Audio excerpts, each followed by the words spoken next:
বিসমিল্লাহির রহমানির রহিম। আসসালামু আলাইকুম। তোমরা ভালো আছো তো? সবাই সুস্থ আছো? আচ্ছা, ঠিক আছে। আমিও আছি, আলহামদুলিল্লাহ ভালোই আছি আল্লাহর রহমতে। তো তোমরা গত 2 দিন আগে তোমাদের ক্লাস 8 এর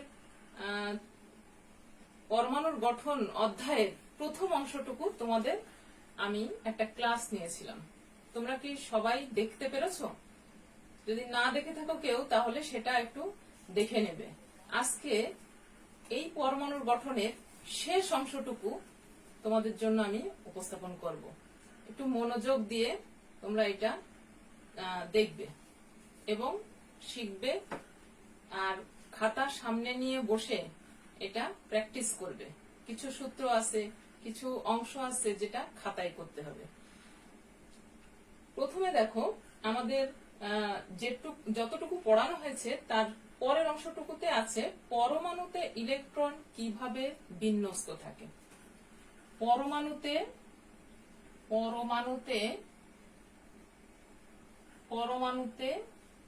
ইলেকট্রনের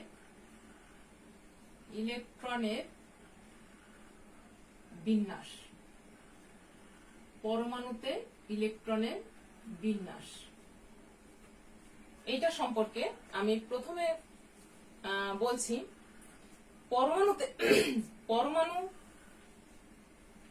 প্রত্যেকটা পরমাণুর একটা পারমাণবিক সংখ্যা থাকে। তোমরা জানো, সেই পারমাণবিক সংখ্যাটা তোমাদের আগে মুখস্থ রাখতে হবে। যেমন দেখা যাচ্ছে কি, সোডিয়াম 11, ম্যাগনেসিয়াম 12, অ্যালুমিনিয়াম 13 ইত্যাদি। তাহলে যেমন বলি, সিলিকন 14, তারপরে পটাশিয়াম 19, অ্যালুমিনিয়াম 13। এইটা পরমাণুতে ইলেকট্রন বিন্যাস। ইলেকট্রন বিন্যাসটা করবে কোনটার থেকে? এই যে পারমাণবিক সংখ্যা, এই সংখ্যাটারই বিন্যাস করতে হবে। এই বিন্যাস করার জন্য কি করা হয়েছে?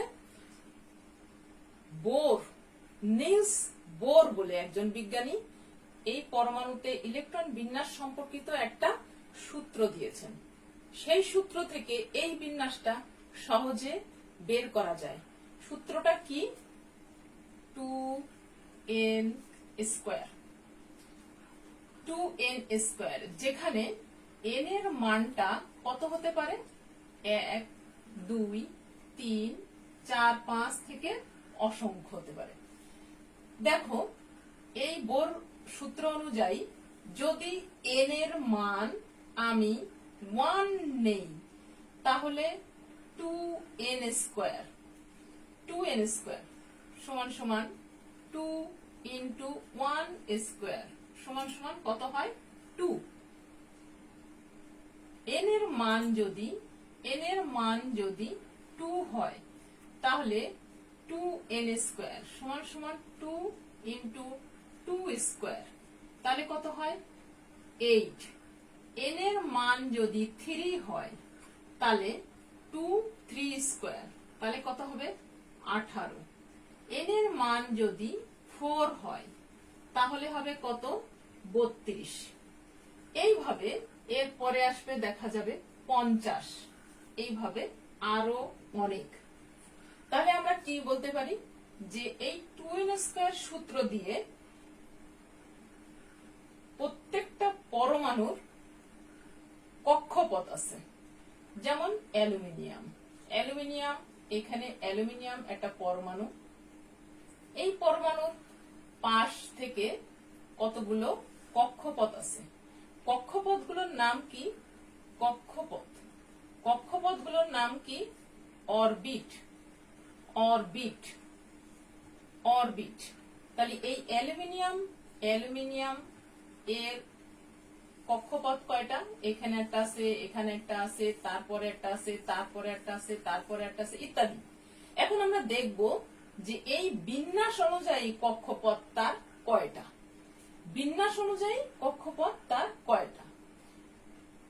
13 যদি হয় তাহলে আমরা 2n² সূত্র অনুযায়ী আমাদের কি আছে 2, 8, 18, 32 ইত্যাদি।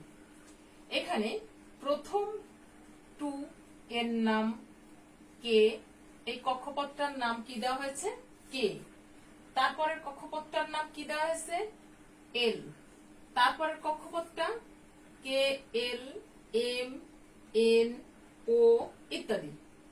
কে কক্ষপথে তাহলে আমরা কি বলবো 2টো ইলেকট্রন থাকবে, এল কক্ষপথে 8টা ইলেকট্রন থাকবে, এম কক্ষপথে 18টা ইলেকট্রন থাকবে, এন কক্ষপথে 32টা ইলেকট্রন থাকবে। এখন আমি আসি যে কক্ষপথগুলোতে কিভাবে কিভাবে ইলেকট্রনগুলো থাকবে, কক্ষপথগুলোতে কিভাবে ইলেকট্রনগুলো থাকবে।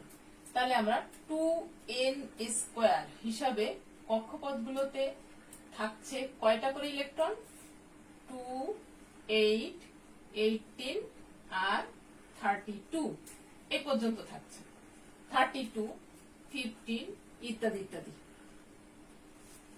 এখন দেখি আমরা সোডিয়াম। সোডিয়াম কত নম্বরে 11 নম্বরে। তাহলে এটার ইলেকট্রন বিন্যাস করব আমরা, পরমাণুতে ইলেকট্রন বিন্যাস করব কিভাবে, ইলেকট্রন বিন্যাস করব কিভাবে 2, 8, 8 আর 2 এ কয়টা হয়ে গেল 11টা ইলেকট্রন বিন্যাস করতে হবে। তাহলে 8 আর 2 এ 10টা, তাহলে আর আসছে কয়টা একটা। মনে করো অ্যালুমিনিয়াম কত নম্বরে আছে 13 নম্বরে, তার ইলেকট্রন বিন্যাস কিভাবে হবে 2, 8, 8 আর 2 এ 10, তারপরে আসছে কয়টা 3টা।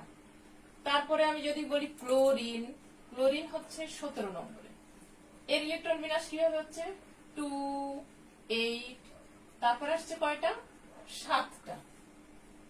এইভাবে আমাদের সব ইলেকট্রন বিন্যাসগুলো এই বোরের পরমাণু মডেল অনুযায়ী আমাদের এই ইলেকট্রন বিন্যাসগুলো করতে হবে।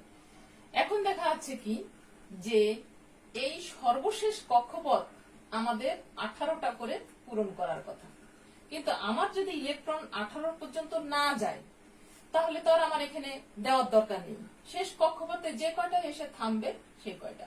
এই অনুযায়ী যদি আমি ডায়াগ্রাম করি তাহলে সোডিয়ামের ডায়াগ্রাম কিভাবে হবে সোডিয়াম 11 নম্বরে। তাহলে এর ডায়াগ্রামটা কিভাবে হবে, প্রথম কক্ষপথ সোডিয়াম, এখানে আসছে কয়টা 2টা ইলেকট্রন, তারপরের কক্ষপথে 1, 2, 3, 4, 5, 6, 7, 8টা ইলেকট্রন, তারপরের কক্ষপথে কয়টা ইলেকট্রন, শেষ কক্ষপথে আছে একটা ইলেকট্রন।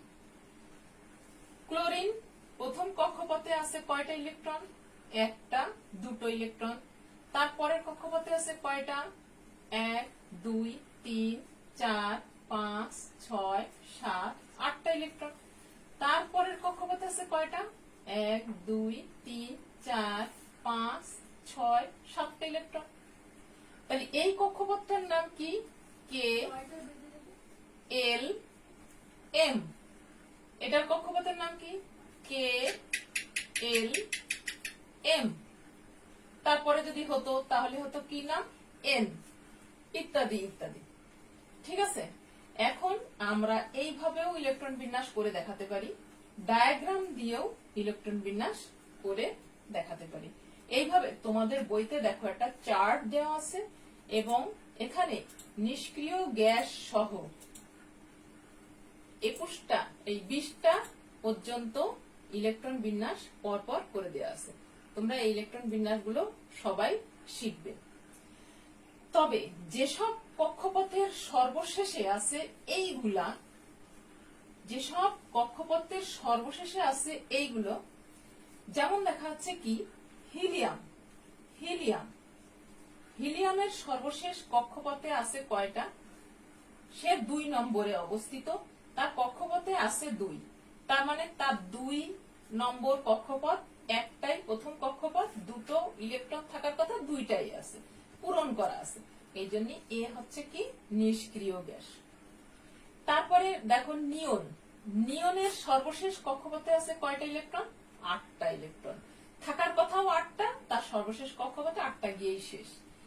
এই যেসব কক্ষপথগুলো এই ইলেকট্রন যেটা থাকার কথা সেই কটাই আছে, কমও নাই বেশিও নাই, তাদেরকে বলা হয় কি?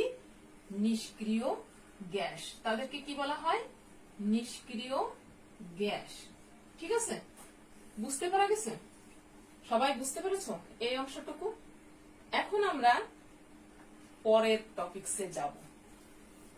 এরপরে যেটা আসছে সেটা হচ্ছে এই যে ইলেকট্রন বিন্যাস করা হয়েছে, এই ইলেকট্রন বিন্যাস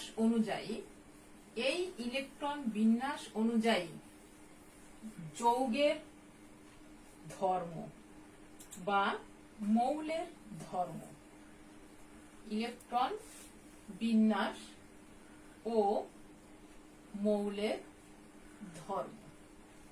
এর পরেরটা আছে ইলেকট্রন বিন্যাস ও মৌলের ধর্ম।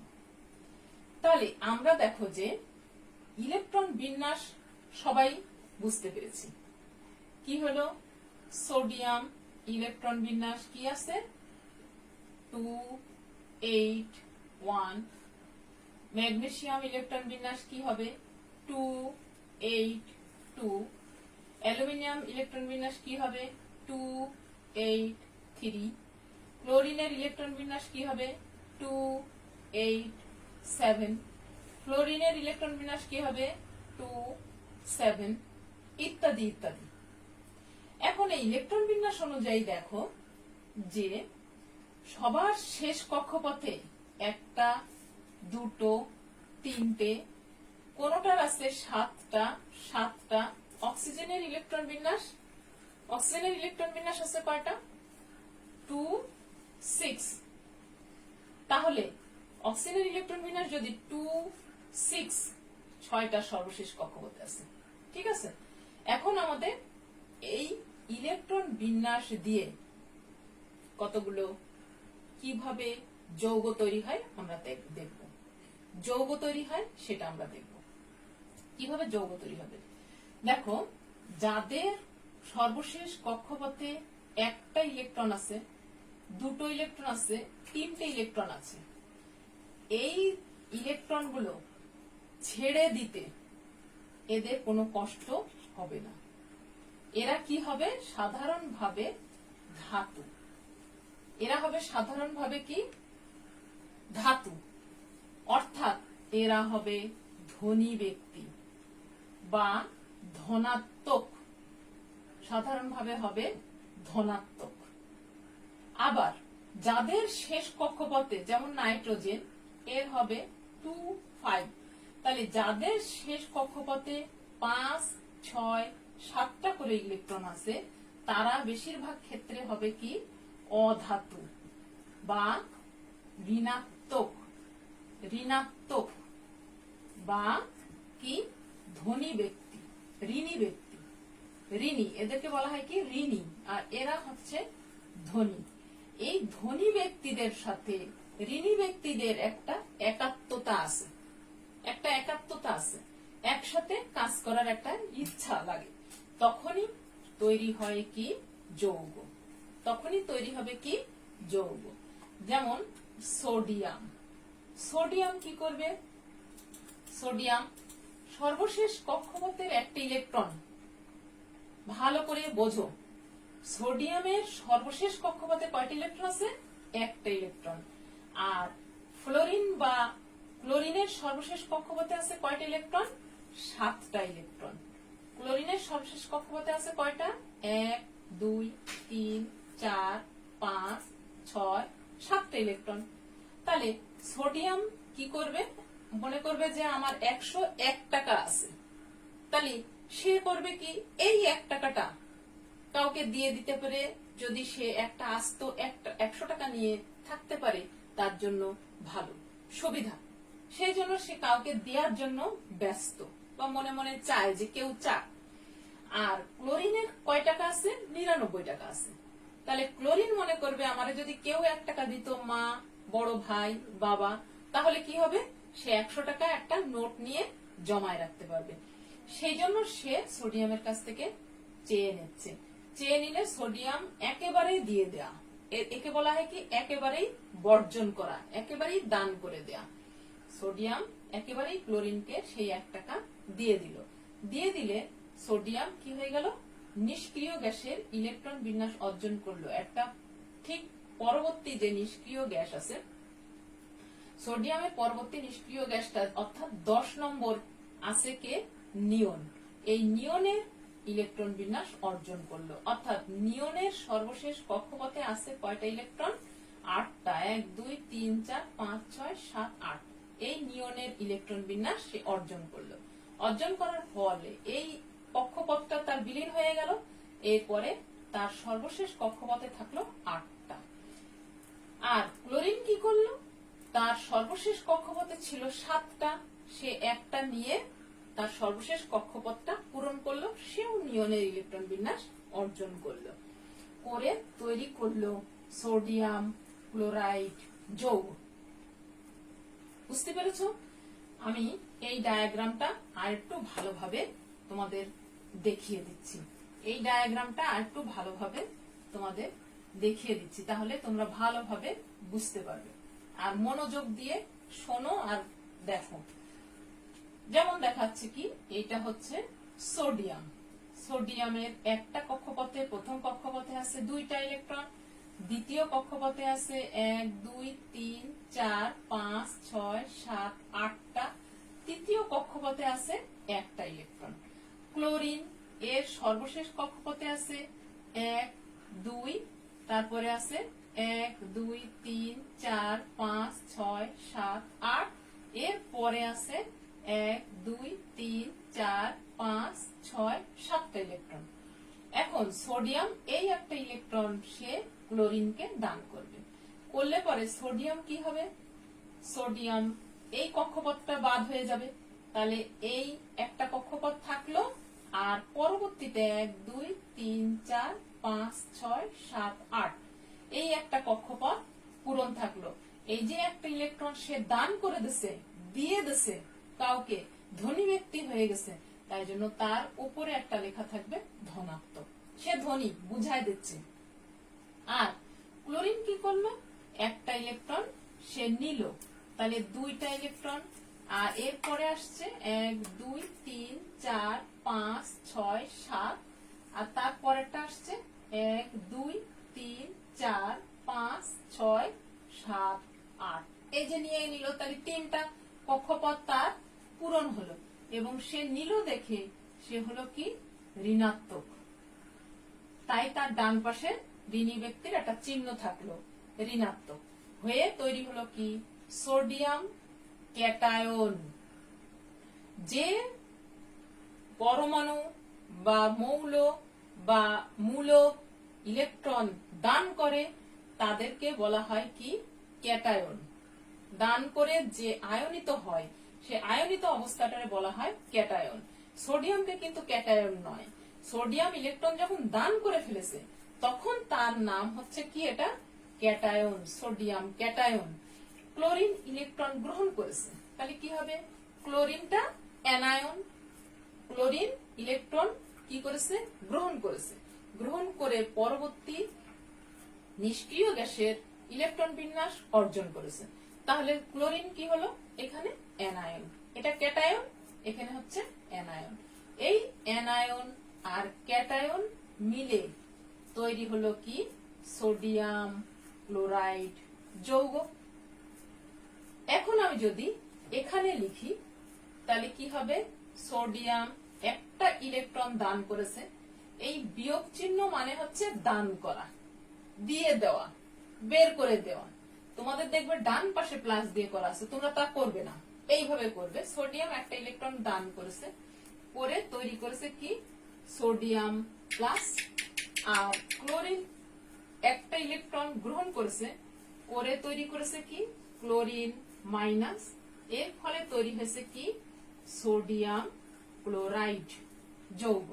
ঠিক সেইভাবে ম্যাগনেসিয়াম ক্লোরাইড, সোডিয়াম ক্লোরাইড, যেমন দেখাচ্ছে ম্যাগনেসিয়াম, ম্যাগনেসিয়াম যদি হয় এখানে তাহলে কি হবে, ম্যাগনেসিয়াম ম্যাগনেসিয়াম সর্বশেষ কক্ষপথে তার আছে দুটো ইলেকট্রন, আর ক্লোরিনের সর্বশেষ কক্ষপথে আছে কয়টা? 7টা ইলেকট্রন। 1 2 3 4 5 6 7টা ইলেকট্রন। তখন ম্যাগনেসিয়াম একটা দিলে এর একটা পূরণ হলো, ম্যাগনেসিয়ামের আরেকটা বাকি থাকলো, তখন সে কি করবে? আর একটা ক্লোরিনকে 1 2 3 4 5 6 7 আরেকটা ক্লোরিনকে আরেকটা দান করবে। দান করার ফলে তৈরি হবে কি? ম্যাগনেসিয়াম 2+। এটা যেরকম লিখেছি এরকম তখন হবে 2+, দুটো ইলেকট্রন দান করেছে। আর ক্লোরিন কি করেছে? একটা। তাহলে হবে তৈরি হবে কি? Magnesium chloride. ম্যাগনেসিয়াম ক্লোরাইড, দুটো ক্লোরিন, এখানে দুটো ক্লোরিন, তাহলে দুটো ক্লোরিন আর ম্যাগনেসিয়াম মিলে তৈরি হবে কি? Magnesium chloride. এইভাবে কি করবে? যৌগ তৈরি করবে। তাহলে আমরা কিভাবে বললাম প্রথমে যে ইলেকট্রন বিন্যাস অনুযায়ী ইলেকট্রন বিন্যাস ছিল কি? ইলেকট্রন বিন্যাস ছিল কি? 2n square. 2n স্কয়ার অর্থাৎ কি হবে? 2 8 18 32 50 এইসব দিয়ে, এইগুলো দিয়ে আমরা সেল বা কক্ষপথ বা অরবিট, এইটা আমরা আগে ডায়াগ্রাম দিয়ে হোক আর বিন্যাস দিয়ে হোক ঠিক করব। কোত্থেকে? পরমাণুর সংখ্যা থেকে। তারপরে তার সর্বশেষ কক্ষপথে কয়টা করে ইলেকট্রন আছে? একটা, দুটো, তিনটে যদি থাকে তাহলে সে কি করবে? ছেড়ে দিতে পারবে। আর যদি 4, 5টা, 6টা, 7টা থাকে তাহলে তারা কি করবে? গ্রহণ করবে। এই ইলেকট্রন গ্রহণ এবং বর্জন 4 নম্বর দিয়ে পরে কথা বলবো আমরা। এই ইলেকট্রন গ্রহণ ও বর্জন, এই দুটো দিয়ে তৈরি হবে কি? যৌগ। দুটো দিয়ে তৈরি হবে কি? যৌগ। তাহলে আমরা একটা কনক্লুশন দেই যে এই যৌগটা তৈরি করার জন্য আমাদের কি কি দরকার? 4টে জিনিসকে তোমরা এখানে মূল্যায়ন করবে। 4টে জিনিসকে শুরু দেখবে এই যৌগ তৈরি করার জন্য। একটা হচ্ছে ইলেকট্রন গ্রহণ বর্জন করবে, ইলেকট্রন গ্রহণ অথবা বর্জন করবে। 2 নম্বর হবে কি? নিষ্ক্রিয় গ্যাসের ইলেকট্রন বিন্যাস অর্জন করতে হবে তাকে। তারপরে 3 নম্বর হচ্ছে কি? ক্যাটায়ন ও অ্যানায়নে পরিণত হবে। ক্যাটায়ন ও অ্যানায়নে পরিণত হবে। 4 নম্বর হচ্ছে তারপরে কি? যৌগ তৈরি হবে, যৌগ গঠন হবে। এই 4টে জিনিস যদি মনে রাখো তাহলে তোমাদের দেখবে যে যৌগ তৈরি ঠিক ভাবে হবে। ঠিক আছে? ওকে, এই পর্যন্ত ভালোভাবে তোমরা শিখবে, পড়বে, বুঝবে এবং এটা বারবার করে বই দেখে পড়াটা ভালো করে বুঝবে। আজকের মতো এখানেই শেষ। ভালো থাকো। আল্লাহ হাফেজ।